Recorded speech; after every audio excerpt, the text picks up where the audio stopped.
bonjour à votre cher ami dit www.visionplus.com. C'est pour nous un grand honneur, plaisir de vous savoir nombreux connectés en ce net moment en train de nous suivre. Je dis un grand merci à cette grande équipe technique de Vision Plus. Je dis un grand merci également à la première dame Bella Dinganga Vision Plus, Wumela Simbanzete.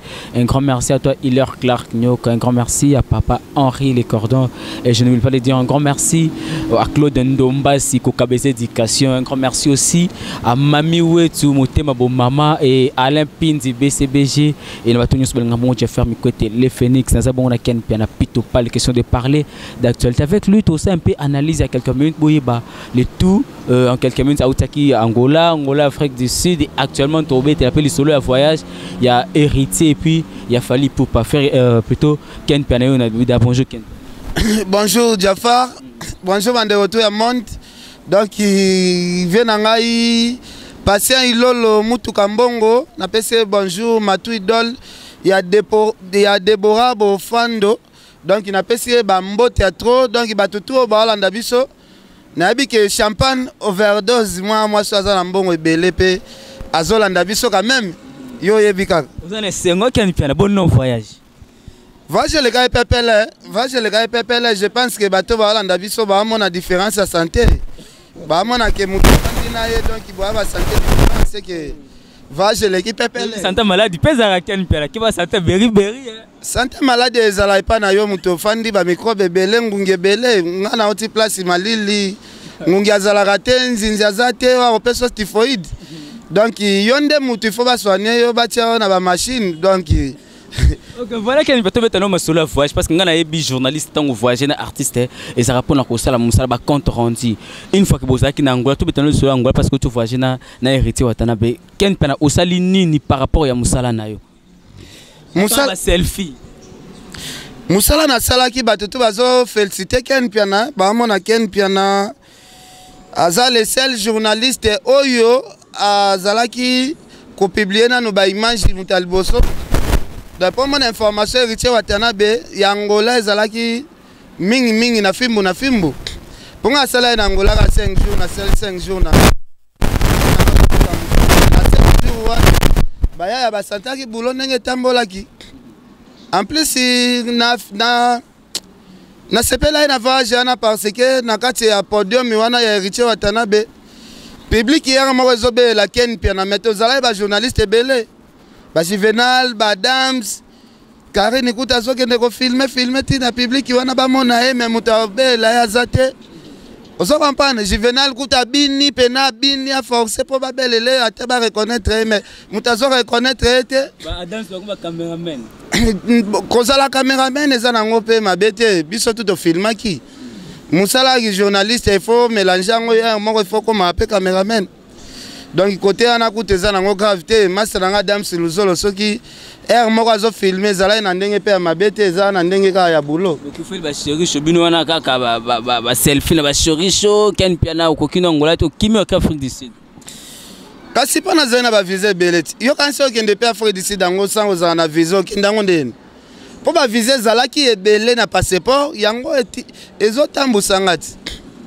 Ozo comprendre donc eza ko zala na visa.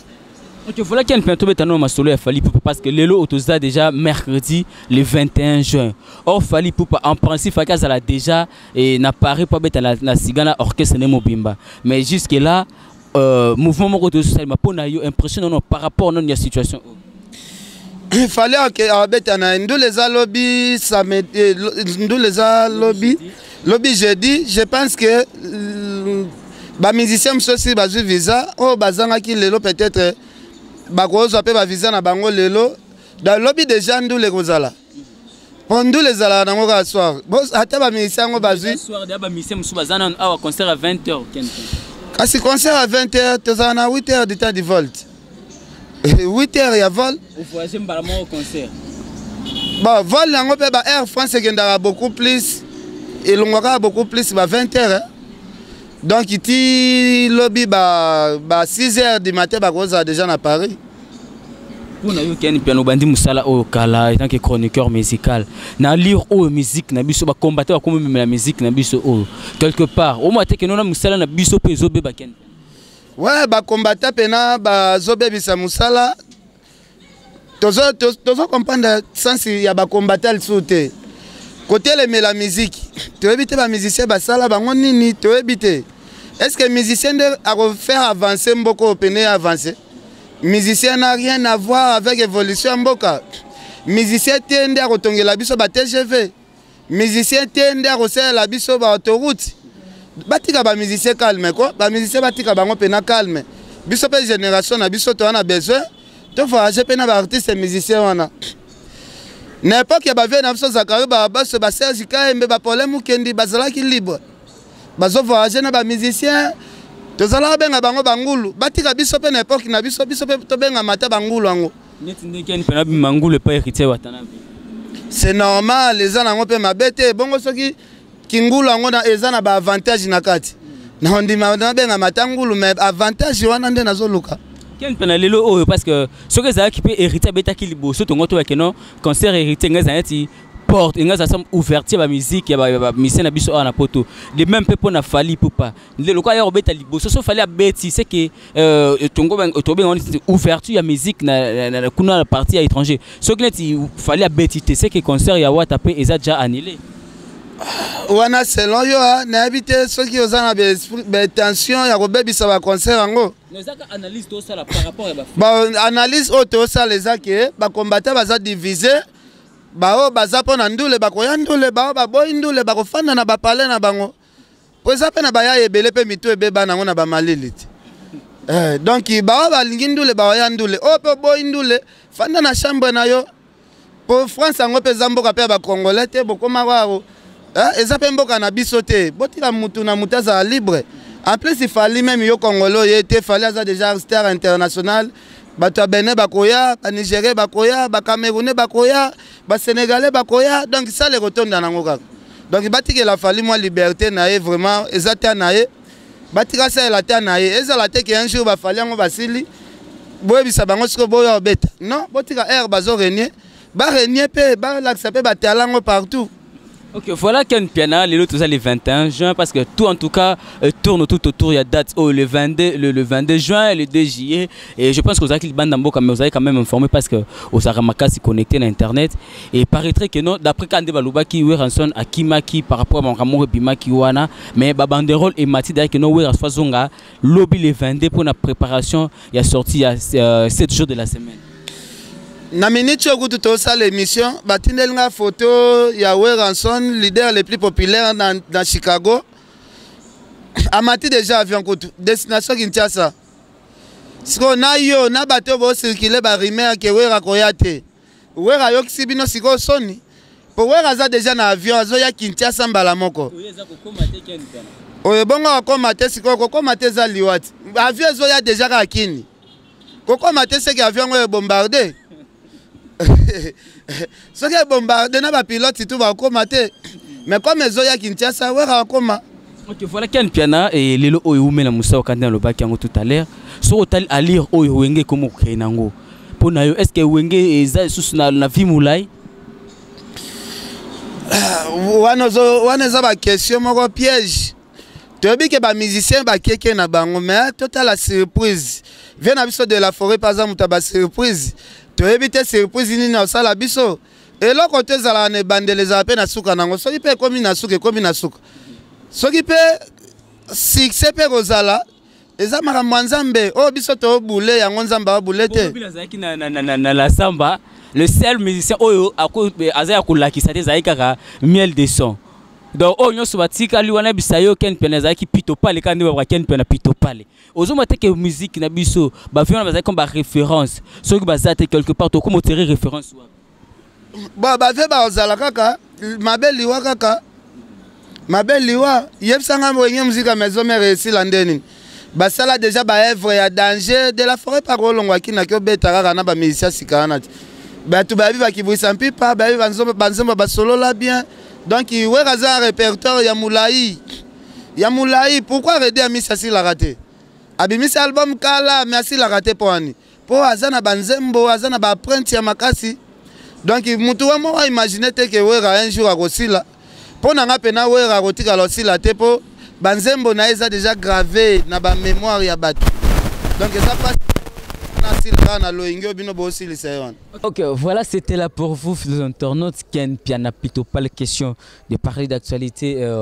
Tolobeli, qui n'a tout au long de l'émission, nous avons parlé pour un concert.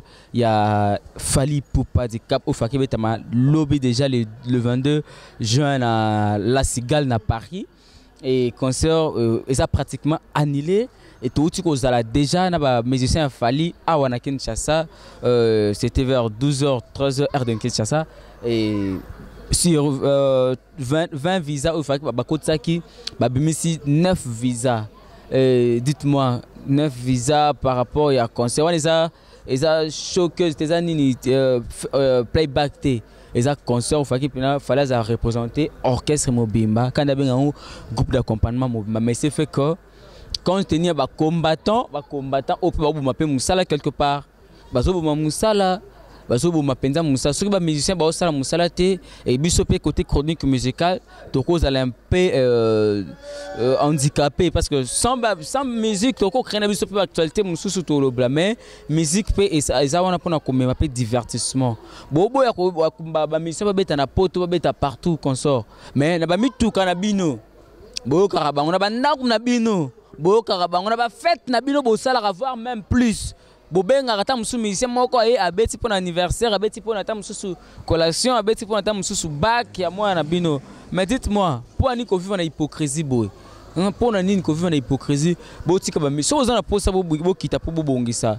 Mboka mais bongisa mboka na pembe, c'est pas dans le bruit que ba bongisa ka mboka to message yo kana bo kita na terrain, bo solo là na ba oyo bazana amabilité ya osala ya ko loba po ba monopole ya ko sala changement au bino bozana ngoposa. Oui, bozo bunda pona Congo zamboka na bino, mais faites-les d'une manière un peu modérée quoi. Bossa on dit d'une manière modérée, lit na bino e bo mape musala ya batute. Tango déjà lit na yo ezo bo musala ya mutu musu, dites-moi. Litango monte que ça nango impartial, c'est que bino peut beaucoup quand intérêt na bino.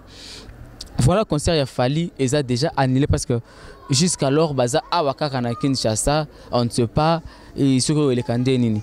Donc ce qui implique que ce qui concert a Fally betité le 22 juin donc aux lobby, c'est que hérité watana BP concert na e ya juillet et ça automatiquement annulé. Pour ceux qui botiki hérité beta. Bo créer ka tout pour bata Fally bazali batu pe héritier bazali tant ba mona que no botiki héritier beta me Fally bobo ya ka beta batu pe Fally ba ya ba taper trouble concert wana ezala kaka bien té. Donc tant bozo sala lit faut luka lit tant bozo sala ka ezala d'une manière un peu modérée pour batu ba yo kabino ba comprendre bino. Fally faka mi ma robino mon dibu. Ba photo tambo na Facebook, publication robino déjà azo qui aider na Fally.